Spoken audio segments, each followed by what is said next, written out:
Yo, what's going on, people? Welcome back to True Gunners TV. Yes, we are back again. As promised, we are here so that we could do a match reaction after all the big talk in the preview. It was only right that I stuck to my word, and of course, Deji, I'm expecting a fair bit of backlash from what I had to say in the preview, no doubt. But before we get into all of that, of course, the channel is all about you guys, and we've reached 2,000 subscribers. Big up to everybody that's subscribed. Big up to everybody that is watching and sharing and liking the content. Make sure you keep subscribing if you're new. Make sure you keep hitting that notification bell. Make sure you keep sharing the content around. It really does help us out, guys. So I really appreciate that, and welcome to all the new subscribers. You're in for a treat today. You're in for a massive treat today. I'm very sure about that. But yeah, let's get straight into it. Arsenal 2, Tottenham 2 at the Emirates. Deji, take it away, son.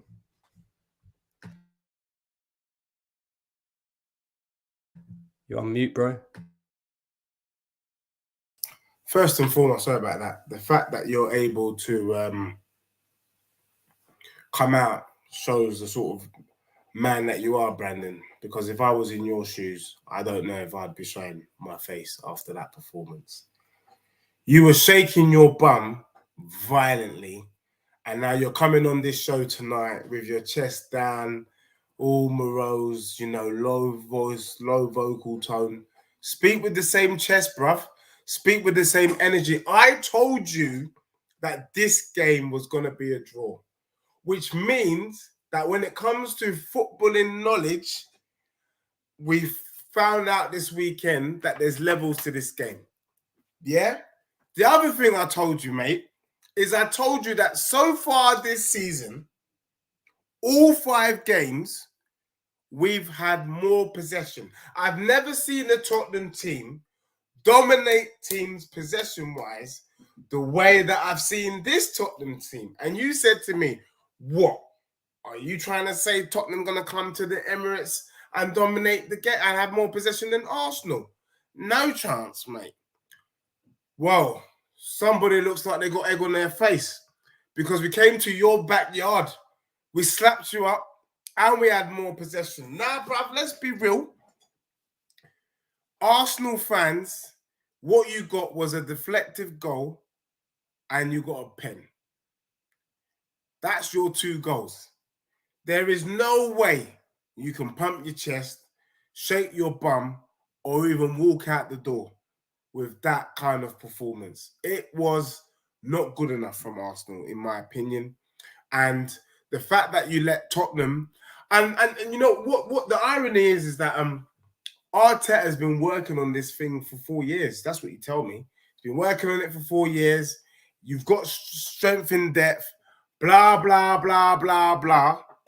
And in the end, somebody who's only been at my club 3 months was able to outwit Arteta on their first North London derby. Bearing in mind, about 4 or 5 of them, man, have never been to England before in our team, let alone a North London derby. Van de Ven, Vicario, Udogi, and you got a 2-2 draw. And, bruv, let's be real, Tottenham, on their day, under another circumstance, we could have even won it. If that through ball from Kulusevski into Son was a little bit more to the left, that's a hat-trick for Son, mate. Or the pullback towards the end to Richarlison, and it's game. So for me, bro, I said this is the last thing I want to say because you took offense to this. I told you that Tottenham and Arsenal are on par. That's what I said. I said, so far we've got the same amount of points, but we're above you in the league. And you sniggered. You sniggered like Tigger in that in The Wind and the Willows. That's what you did. You did a little snigger like Tigger in Wind and the Willows, laughing at me because you thought I was chatting rubbish. Bruv, at the end of the day, what is the difference between our 2 clubs? What's the difference between our 2 clubs? And at the end, and you said, wait till the weekend, Edge. Wait till the weekend. Whoa, Brandon, I waited. That's why I didn't speak to you yesterday. I waited, and guess what? We're still above you, mate. We're still above you. Woo! Brandon, talk. There's nothing you can say but talk anyway. Well, I see what my people are saying. Come on. You got slapped. Bro, I ain't going to try and justify anything. Like I said, this team let me down big time. Big time, bro. I don't, you know me, I don't talk with chess very often, Dej, but North London derby time, I thought, you know what? The way that some of these Spurs fans are talking, they're getting a reality check. And let's be honest, right? You look at the history, you look at how long it's been since you've won at the Emirates. We've beaten you at the Emirates 3 years in a row, even when we was finishing 8th with Arteta. So I had every right to come out and pump my chest, bro. Come on, let's be real. Maybe not in the way that I did. Yeah. Maybe not in the way that I did. And do you know what? I'm going to admit it here. I didn't show Tottenham any respect. And that was stupid of me. That was stupid of me. Right? Because I'll be honest, I've watched a few clips of Tottenham games this season. I haven't actually sat down and watched a full Spurs game this season, but I have seen, 45 minutes, 50 minutes. Do you know what I mean? So I knew you was playing decent, and I just didn't think that you could come to the Emirates and play that way and actually take a result, because I thought we would destroy you. Now, I'm not going to sit here and make excuses for my team. Not at all, because it was a shocking performance, an absolutely shocking performance. In the first half, obviously we get the goal, lucky deflection. By the way, Romero, he was our best player. Christian Romero was our best player. Do you know what I mean? But even you know that when a pen. Well, we'll get into that. If you've played football, you know that when a pen. Yeah, we'll get into that. We'll get into that. But we get the goal, right? And let's be real, Dej. I think even you would admit this as well. Gabriel Jesus, when you nick that ball off of James Maddison on the edge of the box, you have to put that away. You have to put that away. Eddie Nketiah, it's a tight angle. I get it. But if you're not going to square that ball, you have to put that away. If that happens, if Jesus scores, if Eddie Nketiah scores, it's 3-0. You have to say it's pretty much game done. Do you know what I mean? The thing that really wound me up was the second half. The second half really annoyed me from Arsenal, because you had Udogie on a yellow card. You had Basuma on a yellow card. You had Sarr on a yellow card. And not once did we try and test them at all and try and get a second booking out of them. Nothing. Yeah. I watched Bukayo Saka cutting inside all the time. Take your man on. Do you know what I mean? Like, he was scared. What is all of this? He was scared to take your doggy on. He was. Your doggy showed him the line. Your doggy went, go ahead. Let's go toe to toe in a mano to mano. Let's have a foot race. And Saka pussied out every time. It was a pleasure to watch. He did. Odegaard, first half, he's pressing, he's running, he's doing all of this. Second half, my man disappeared. Curtis Shaw calls him Solar Guard because he only comes out on a nice hot sunny day. Maybe the sun went in the second half. Do you know what I mean? Can you see why I fought you so violently this week when I told you that Madders is better than Odegaard? On your ground, in your home ground, Madders showed you Wagwan. Madders showed you who the true number 10 is right here. But the other thing was, you were shaking your bum violently for Declan Rice. Do you know what, right? Woo! This is the one. Was cooking different, mate, at your ground. But even Pape Sarr, put some respect on his name. I told you about that, brother. Having said that, Deji, Declan Rice wasn't fully fit. That's now coming out now. Declan Rice wasn't fully fit. Maddison weren't fit. Yeah, it's been complaining about a back issue, whatever. He had to come off. So you only got to see him for 45 minutes, right? But in that first half, let's be real. In that first half, yes, you had a lot of possession, but majority of it was in your own half. Yeah, you didn't really do too much with it. The goal that you scored was a breakaway that we didn't deal with properly defensively. So apart from that, you didn't really create too much from your possession. And Declan Rice was a big part of the reason as to why you couldn't get out. Declan Rice was a big part of that. When he comes off and we bring in on Jorginho, and we'll talk about him in just a second. But again, I ain't gonna make no. Bum for him. You shook your bum for him. Oh, I ain't gonna make no excuses. Yeah, I ain't gonna make no excuses. The fact and the reality is we weren't good enough, and that's it. We weren't good enough, bro. Yeah, we weren't good enough. The manager and his decision making wasn't good enough. And like I said, and I said it on the football terrace straight after the game, right? I have to credit Tottenham. Do you know why? Because Son came out with chest and he scored twice. He backed his talk. Yeah. He scored twice. Big up to him. Yeah. Because he came out, he backed all the chest that he had all week. He backed it. Your manager came out and said, I ain't changing for no one. We're playing our way. I thought, no way. And you did. You played your way. And I'm telling you now, right? Again, I'm not going to show too much respect to Spurs, but in my honest opinion, if you play that way for the remainder of the season, you will beat most teams. And I sit here right now and I am saying Spurs will finish in the top 4 this season. They will. Respect. Yeah. Respect for that. In the answer to your question or your statement about what's the difference between Arsenal and Spurs, honestly, nothing. Nothing. Arsenal fans get carried away with thinking that we're going to go for a league title this season. We ain't. You already see that. Yeah, we've lost Gabriel Martinelli and Trossard. We lost Declan Rice in this, the second half of that game. That's 3 players. That's 3 main players out. Okay, you can include Thomas Partey and maybe Urian Timber in that, right? But they ain't really played all season. So let's just say them 3, right? Them 3 important cogs to our team out. Then you see the difference in the squad depth. You're bringing on a man like Jorginho, yeah?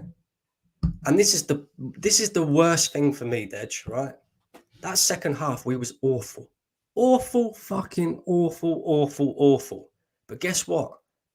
We got a penalty. We got a lucky break. We got a penalty. We went 2-1 up. And I'm thinking, I'll tell you what, we're lucky to be 2-1 up here because, the way Spurs have been playing, the way we've been playing, we could easily be like 2-3 down.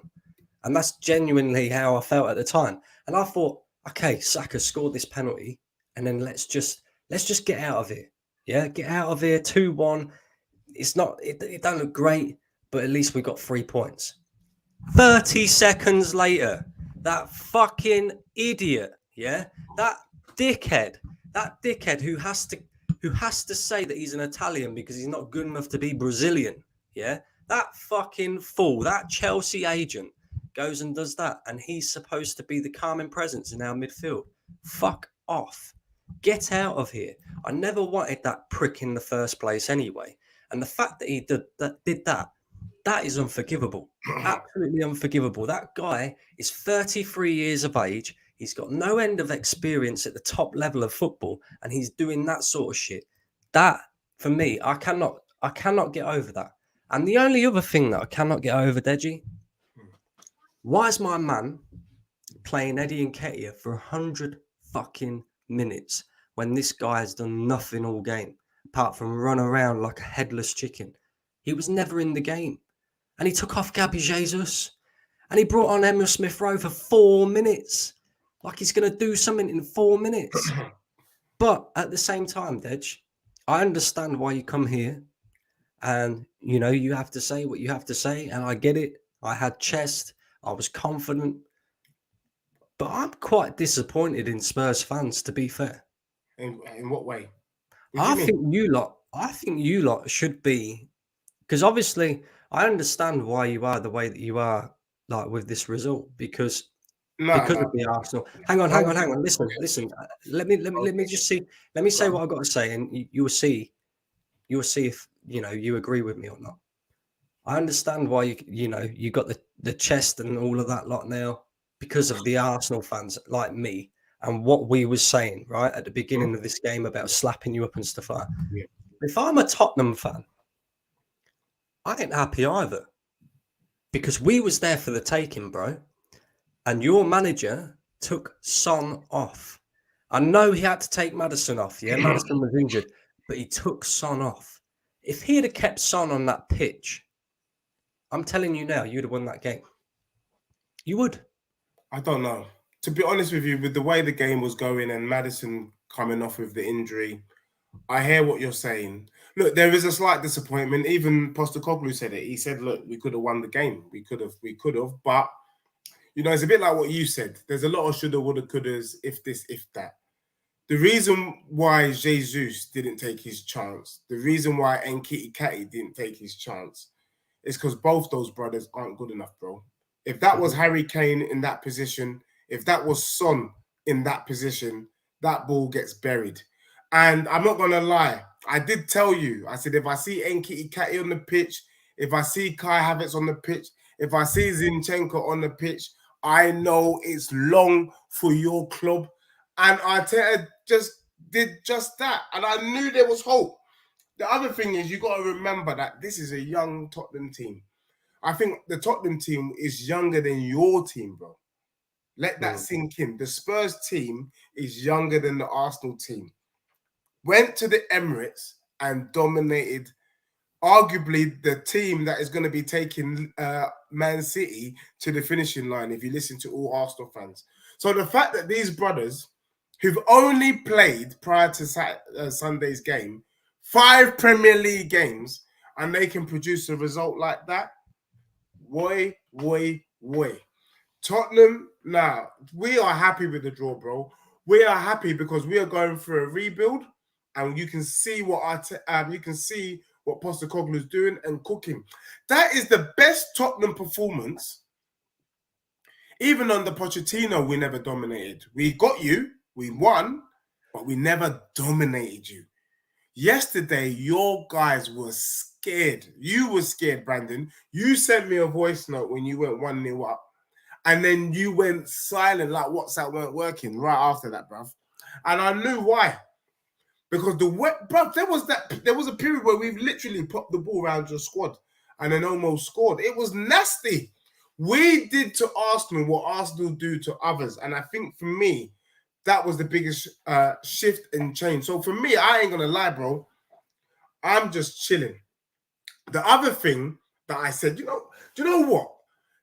People, go back and watch the preview show on this channel. Yeah, like and subscribe. Watch the preview because I'm not trying to blow my own trumpet, but I gave many gems on that show.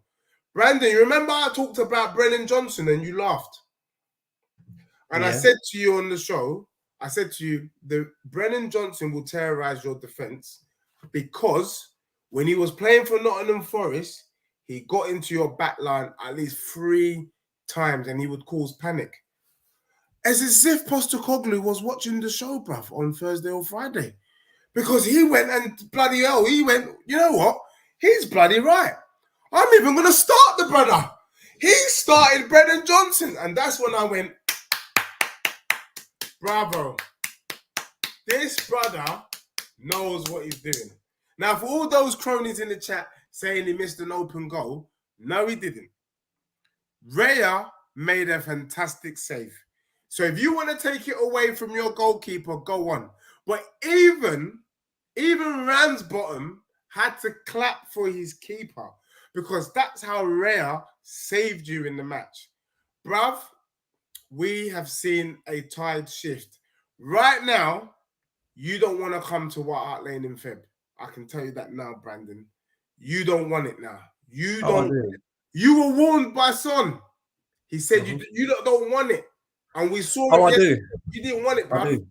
I do. I want revenge, bro. I want revenge. You don't get I want a slapped better up. performance. I want all of that, because that is just, for me, that's unacceptable. You're right in what you're saying, by the way, yeah? 5 games you lot have played, and you dominated us in terms of possession stats, shots on goal, clear-cut Even chances. XG, baby. We Yeah. were more likely to score than you. If with Mhm. all that hot and bluster, we were more likely to score a goal than you. Exactly. And we're 4 phases out of our 5-phase project. These are in phase 1. And that's what also tells me that Mikel Arteta is not the guy. He's not the guy. The man makes stupid decisions, yeah? People go, oh, well, yeah, but he picked a strong enough team. Yeah, but he's also there to win you points when it's not going well. Do you know what I mean? Keeping Eddie Nketiah on the pitch for 100 minutes is a rookie manager fucking error, that. Yeah? Because he didn't do nothing. He'd have been better off putting Jesus in the middle where he's most effective, bringing on Smith Rowe, putting him on the left, keeping Saka on the right. Do you know what I mean? It's not fucking rocket science. And for all the people, right? Because I just wanted to share this because I see this earlier, right? Let's see if I can find this.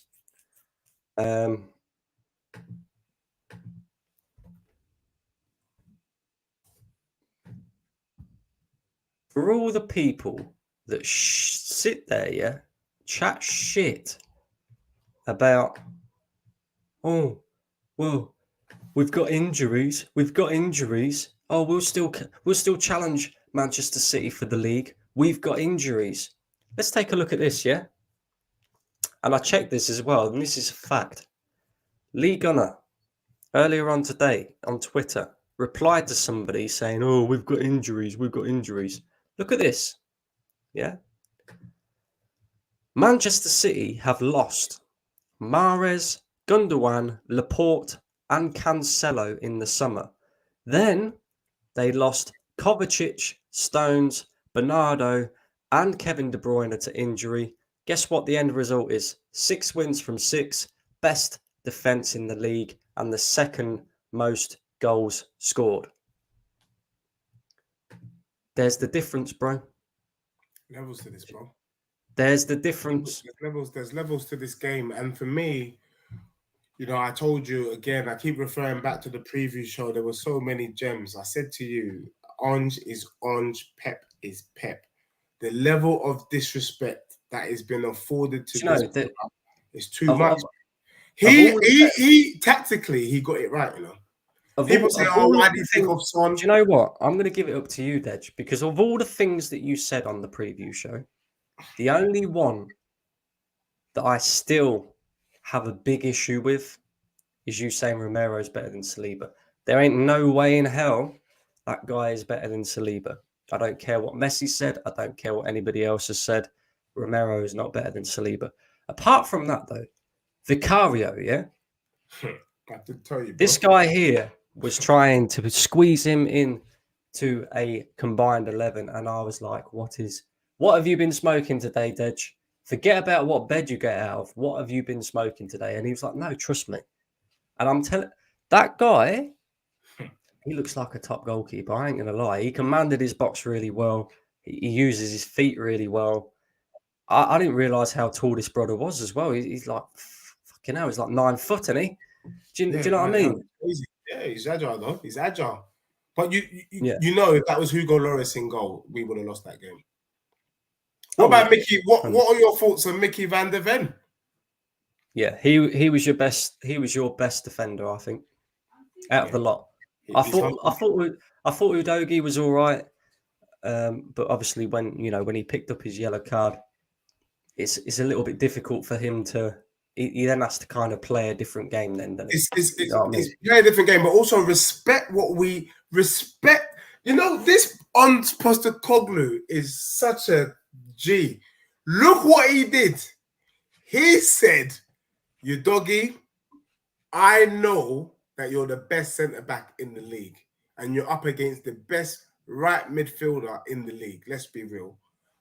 Go toe to toe. Brennan Johnson, you stay your fat self up there. Don't come back.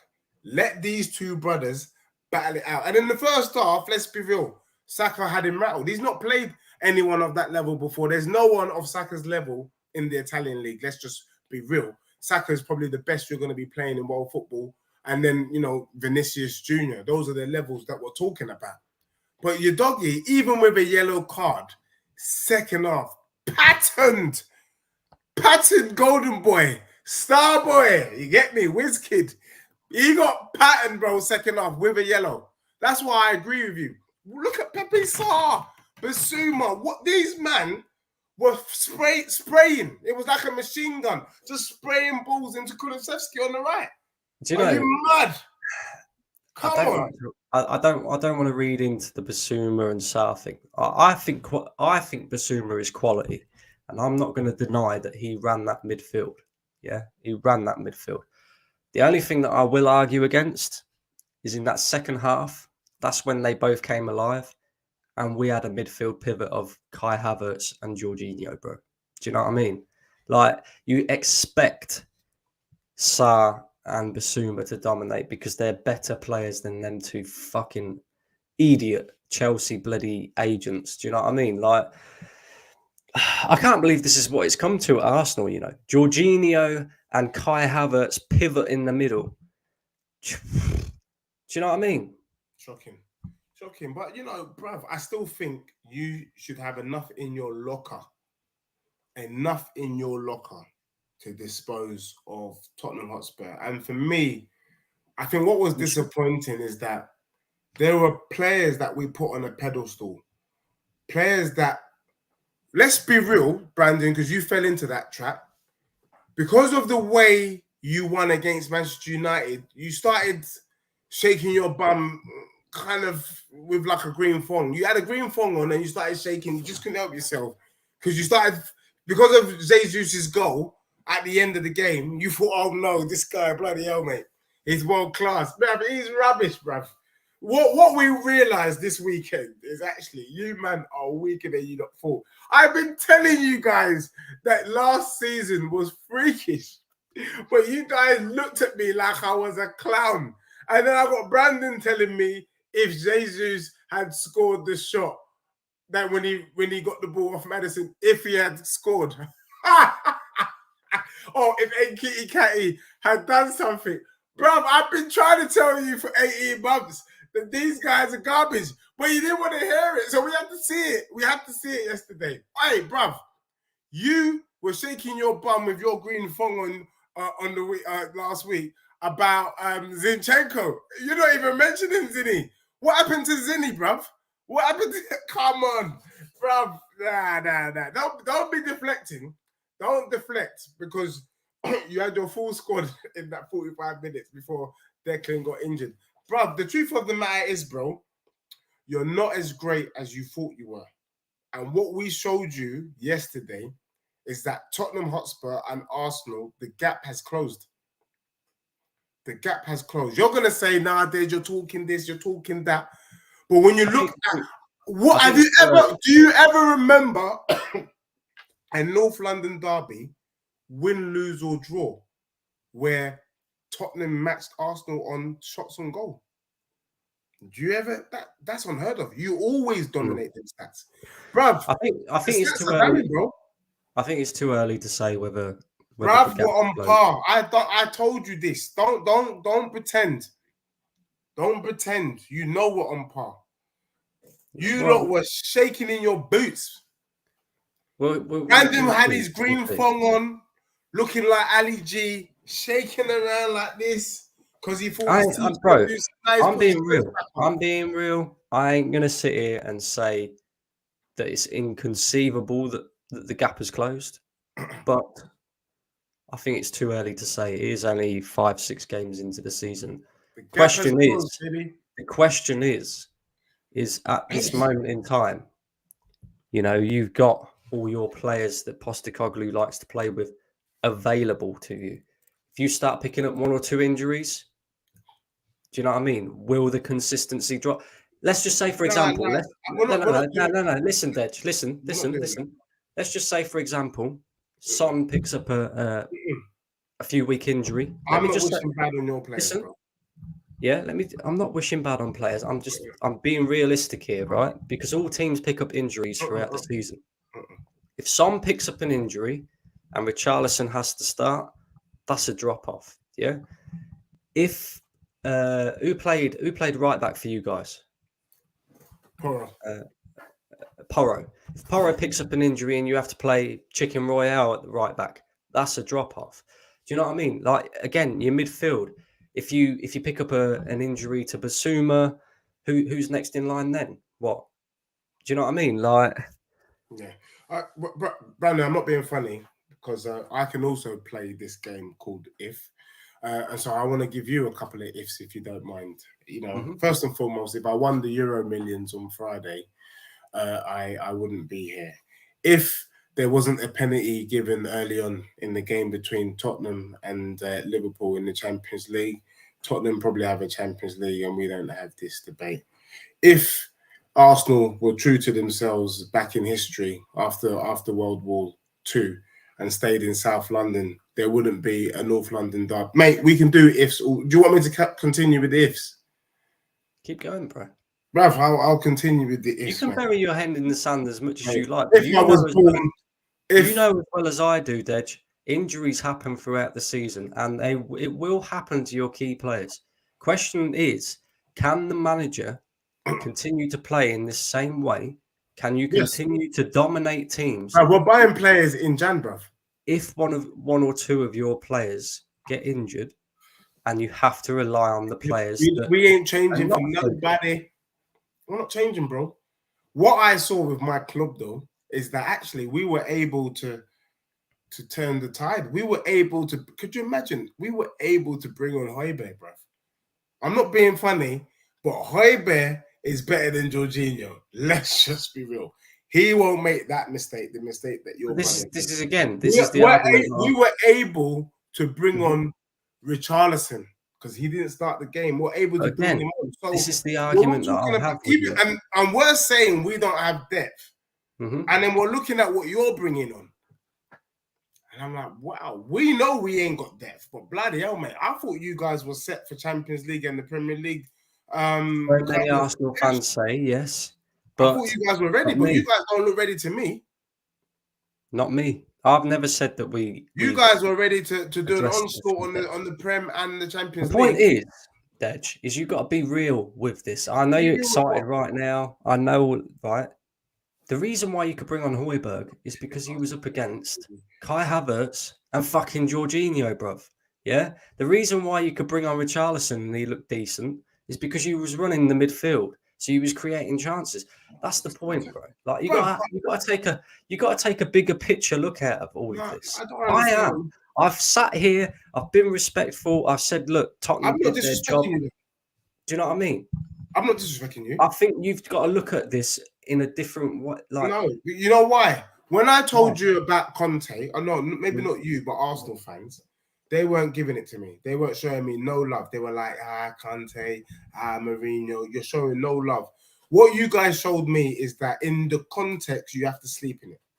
Yeah? That is your bed, bruv. Well, I don't give a damn. It is what it is. You guys were pumping your chest. This is Arsenal. You're a Premier League team, one of the biggest teams in world football. And now you want to tell me if you lose a couple of players. Is that what Arsenal fans have resorted to, Brandon? Is that what you're resorting to? Because, bruv, Pepe Sarr wasn't starting last season, bro. Basuma wasn't starting. Let me remind you that these brothers were on the bench. Pedro Porro was on the bench. What you saw yesterday is down to one thing and one thing only: management. Let me ask you this. None of these brothers had a sniff. Even Son had a bad season, bruv. Let's be real. Yeah. Let me ask you this. Do you think the same thing happens if Declan Rice doesn't go off injured? Bruv, Declan Rice was on the pitch when we equalised. True or false? Yes. Right, there you go. There's your answer. But it was a goal from a breakaway. Tottenham were cooking anyway. We were making chances. Declan Rice wasn't stopping Tottenham. You were still getting carved open, bro. Look at the goal Son scored, the first goal. God damn.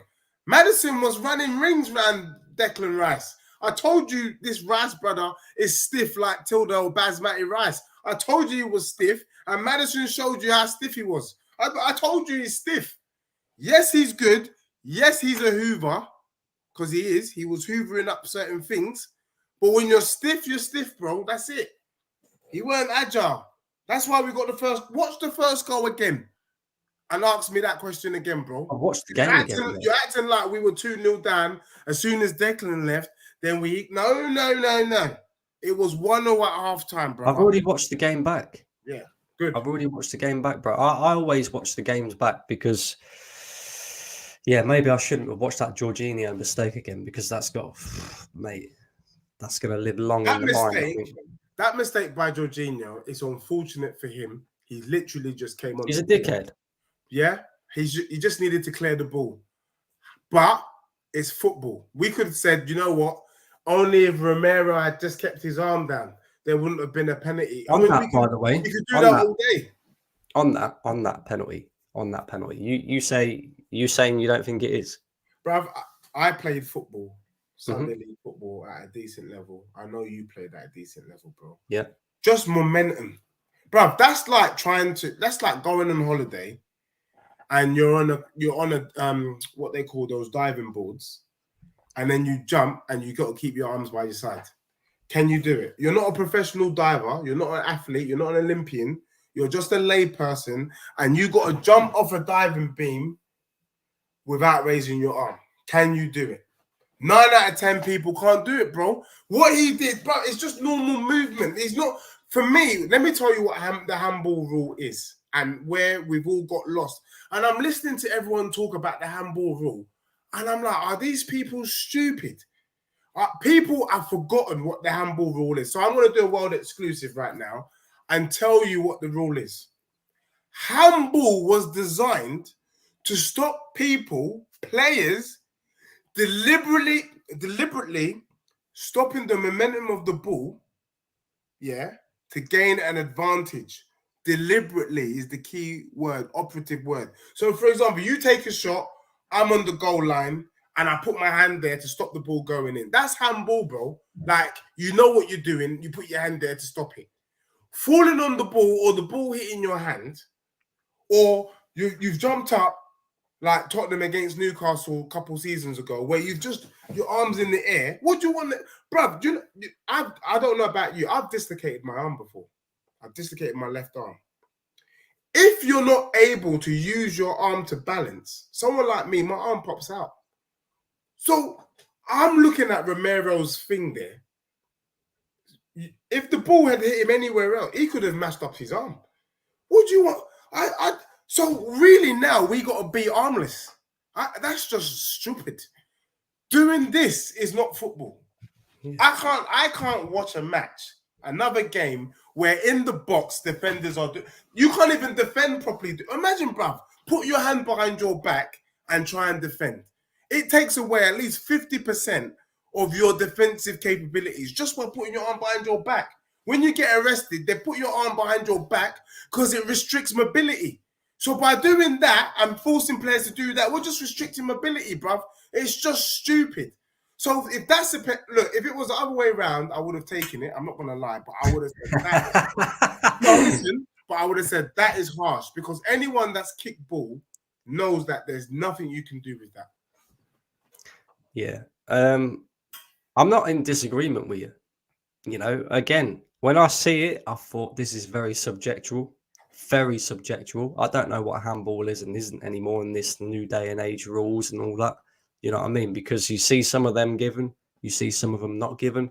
So, yeah, weird one for me. I mean, come on. For me, who's played football, for me, who's played football, to me, Romero's got his arm in a natural position. Yeah, when you're going down on one knee like that, that is a natural position to have your arm. The only reason unnatural? What the hell? Really? You think it's unnatural? I said natural. Oh, natural. No, thank you. Yeah.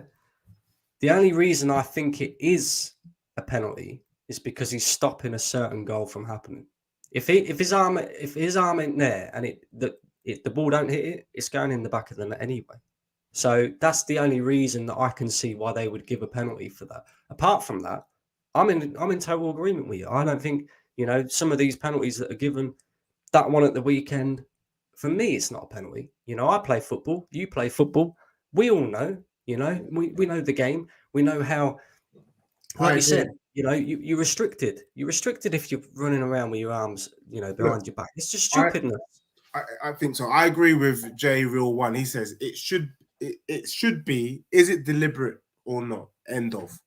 The only problem is I think Brandon makes a good point, which is that if his arm isn't there, it does go in, but that doesn't mean it was deliberate. Do you get what I'm saying? And that doesn't No, mean yeah. his arm was in an unnatural position. I'm seeing people in the chat saying it's unnatural. You tried jumping off your house But at the same without time, moving your arm in the air. Come on. the rule states, yeah, or the so-called rule is, if it's deliberate or to gain an advantage, right? Would you say that his arm being there and the ball hitting it and it not going in the back of the net is technically gaining an advantage, even though it's not deliberate? So that's why, do you know what I mean? That's why I look at it and think, yeah, okay, it's a penalty because the ball's going in the back of the net. If it's going wide or whatever else, I don't see a reason why that should be given a penalty. I'm always honest in these assessments, even if it goes against my team. Same, bro. Always. I mean, I knew it was going to be given. I'm not going to lie. But what I'm trying to say is, fine, they gave the pen, but we are spoiling the art of the game. That is part of the art. And I'm not going to lie, since VAR has come in, I don't think I enjoy matches as much as I used to, bro. I do feel the implementation, they say always be careful what you wish for. I actually would rather referees got it wrong and we had that debate. You know, human mistake. It's life. In order to score a goal, somebody makes a mistake. Because if everybody was perfect, it's a draw. In my opinion, that's football. Human error. We got to allow for that. So I don't mind that. But with all these rules that are natural position, this and that, blah, blah, blah. And then for me, what pisses me off is that, so you give a pen for that. Nkitty Catty, his challenge on Vicario, ain't that a red card? Because we're doing these ifs. That's it, big boy if. What's he still doing on the pitch? They don't even look back at it. And then I just think, I'm not gonna lie, the conspiracy theorist in me comes out, and I'm like, are these not doing these things on purpose so that people like me and you can stream and have a debate? People like J Real One can comment in the chat, and Megan Fox can be commenting in the chat. Is it all a plan? Because how is that not red? You want to break the guy's leg? I agree. I think again, it's a subjectual thing, because if he touches him with his studs, it's a straight red all day long. But for me, again, with the momentum that Eddie Nketiah is going into that challenge, knowing that he's never going to get that ball, that's a dangerous tackle, and rightly should be given a red card, in my opinion. Do you know what I mean? Still on the pitch. He stayed for 100 minutes. And he stays on the pitch for 100 minutes. But maybe the game turns if Nketiah. This is the thing, Dej. VAR was brought in to stop all these subjectual decisions, to stop human error. And we're seeing more human error than what we've ever seen before. Because, like I say, some of these handballs are given, some of these handballs are not. Some of these red cards are given, some of these red cards are not. You may as well just scrap VAR altogether. Let the referee do his fucking job, rather than being an incompetent fucking idiot. Let the linesmen do their job in terms of flagging for offsides or not, and go back to how it was like 20 years ago, bro. It was more. Do you know what I mean? It was much more enjoyable, bro. Imagine I think the biggest thing for me is scoring a goal and not knowing if it's a goal. Yeah. What the hell is that crap? Do you get what I'm saying? Like, honestly, can't be waiting 5-10 minutes. VAR yesterday, we had to wait 10 minutes for the ref to decide. The fact that you had to wait 10 minutes means you're struggling. That's what it means. You're struggling to work this out. And then you give it. How can you get? I mean, honestly, it makes you wonder. It makes you wonder if something else is going on behind the scenes. Because I would like to hear, why can't we hear, like in the NFL games, what these refs are saying to themselves? It's so simple. Plug in the mic and let the whole bloody stadium hear what's going on. Simple as. But Nkitty Catty's challenge on Vicario goes. They don't even talk about it. No pundits, Ian Wright, nobody mentions it. as if it never happened. It's mad, bro. It's mad. Jay, this is a fair point. I'd rather Nketiah get sent off, the useless, you know what. It probably would have done us a favour, bro. Do you know what I mean? Getting him sent off. But yeah, pathetic performance by Arsenal. I ain't gonna defend any of it. We need to fix up real quick. Otherwise, we're gonna find ourselves in a battle for the top 4 this season, and that ain't good enough. I've got a feeling though, Dej, that if we don't win anything this season, I think Arteta will walk. I think he'll go. He's not. I think he'll go, bro. He's got too much credit in the bank from last season. I told you already, if Arteta finishes 4th this season without a trophy, he doesn't lose his job. No. I'm not saying lose his job. I think he will walk. He won't walk where? He'll walk. He'll quit. He's not going to quit, bro. I think he will because No. I don't know if you've seen the quotes. I don't know if you see the quotes at the beginning of the season, but at the beginning of the season, he was asked a couple of questions in his press conference, and they was asking him, "Are you still the right man for the job?" And he said, "I believe I am, but I did have doubts in the summer and contemplated leaving so that the football club can move forward." The one thing that I'll always say about Arteta, the one thing that I'd say about Arteta is he does care. And I do think that if he don't win anything this season, I think he will walk. I don't think he'll get sacked because I don't think this board are competent in terms of doing that, even if he finished 4th. But I do think he will walk if he don't feel like he's doing a good enough job and getting the club to where it should be. These guys don't walk, bro. They don't. We'll have to see, bro. Arteta's not quitting. You got to think from an employment law perspective. If he walks, he doesn't get his payout, so it would be stupid to walk. He would. That's why managers wait to get sacked, so that they can get their payout. And I get that.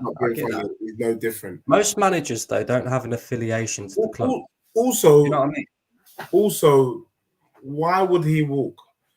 You're finishing in the top 4, and Arteta's telling you he's not sure if he can do more, or if he's already having doubts. That means deep down he realized that last season was freakish, and he knew that he was going to get found out this season. Quite possibly.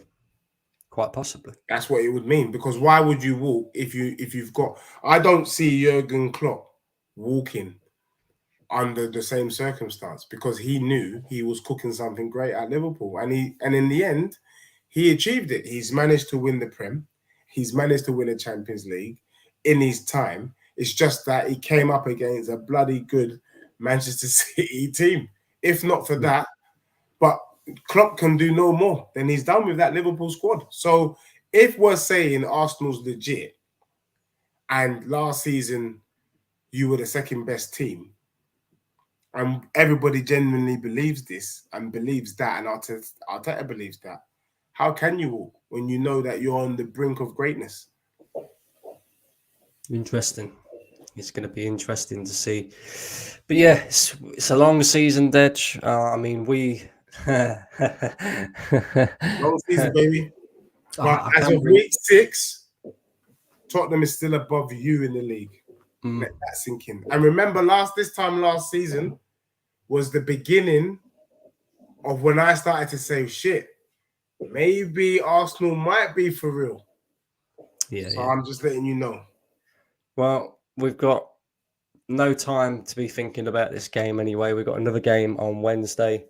Carabao Cup. Who's that? Against Brentford. Carabao Cup. Who you playing Saturday? Who you got on Wednesday? We're chilling, bro. Oh, that's right. You're out, aren't you? Well, Brandon, there's no point. Are you? Let me ask you this question before we leave. Yeah. Are you shaking your bum for the Carabao Cup this Wednesday, or would you rather have beaten Spurs yesterday? I'd much rather have beaten you yesterday. I'm only taking the piss because you're not in the cup. Bruv, you know because we would rather be. I would take getting out the cup early to get a point at the Emirates in the way that we got a point, than to lose and be in the Carabao Cup. Well, Let We'll that see. sink in. We'll see. We'll see. Then we got who you got the week? You got Liverpool, ain't you? Yeah, The we've got weekend. Liverpool on Saturday. Is that your ground or Yeah, Anfield? it's at our ground. We're not scared of them. We'll do what we do and we'll have a good game. Okay. We got Bournemouth 3 p.m. That should be. Why not Spursy? Romero to me is world class. He was unlucky for the first goal, and he was unlucky for the second goal. And there is such a thing as being unlucky, mate. Romero is not world class. That's one thing that I'll never agree with you on, Dej, unfortunately. he's But world class. listen, guys, we've done an hour. Deji only wanted to be on for 30 minutes. Yeah, thank you. Instead, I've let him cook me for an hour. Yeah, I've let him cook me for an hour. I won't be coming out with chest anytime soon, that's for sure. But big up everybody who's been watching, everybody who's watching on playback. Make sure you keep slapping them likes. Make sure you keep subscribing to the channel. Of course, head over to Deji's channel as well. Deji at Deji Spurs on YouTube. And slap a subscribe on that as well. And I will be back again tomorrow to preview the Carabao Cup game. Of course, Deji, he's got the rest of the week free because Spurs are shit and they're not in it. Hey! Well, I'm doing a show on my channel now with Fawad. Fawad's going to join me. He's got a different perspective to Brandon. So I'll be doing that in the next 10 minutes. So join us. It'll only be 20 minutes. Quick chat because I've done all the talking here with Brandon. But thanks, everyone, and good night. Good night, people. We're out of here.